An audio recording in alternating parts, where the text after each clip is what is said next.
It's an exciting day. I mean, Virgin has gone into the Hyperloop business, and we've invested in the company that is in the lead as far as developing Hyperloop, which will now be called Virgin Hyperloop.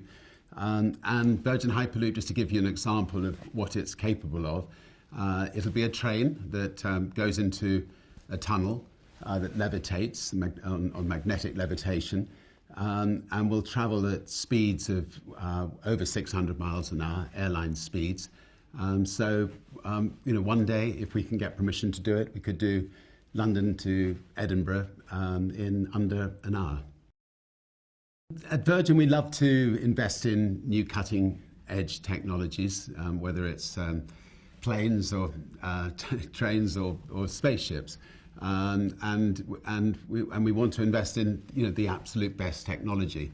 Hyperloop One, which this company's been called to date, has been beavering away outside Las Vegas in the desert, testing smaller models of what Virgin Hyperloop will become, and it's going extremely well. So.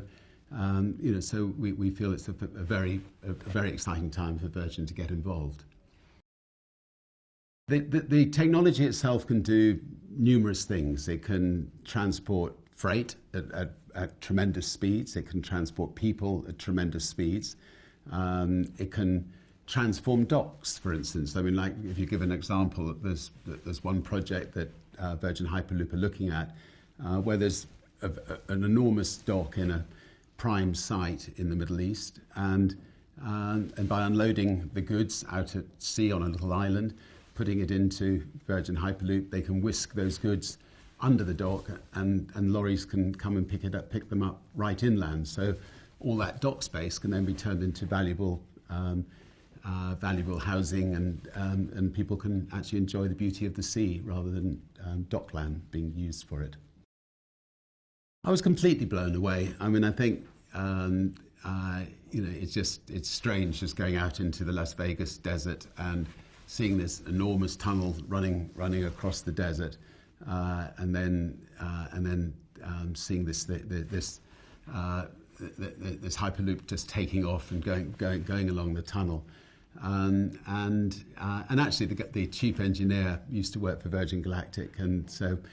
He's somebody that we know well, and he's a brilliant person, and has done fantastic things with developing Hyperloop to the stage it is.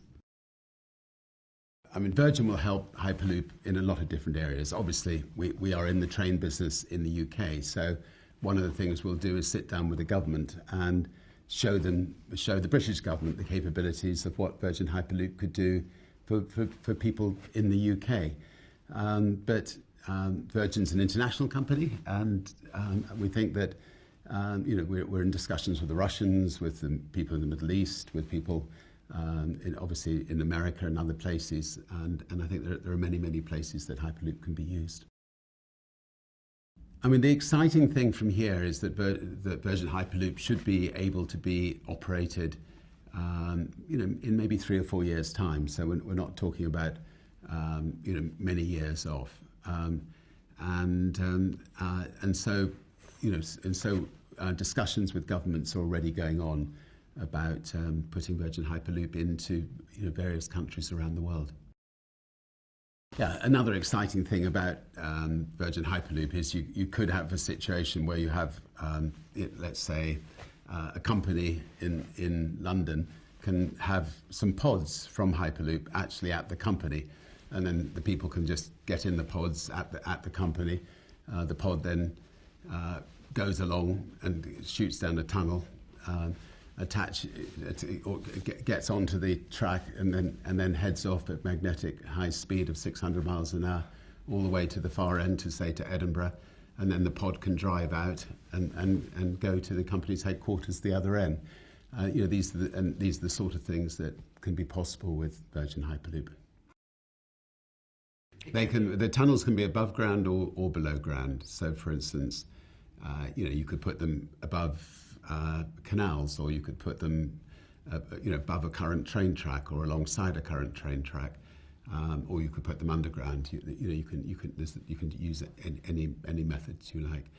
And the magnetic levitation is not that dissimilar to when people in our childhood days went into a shop and you saw this little tubes which people would put the thing in and it would shoot off.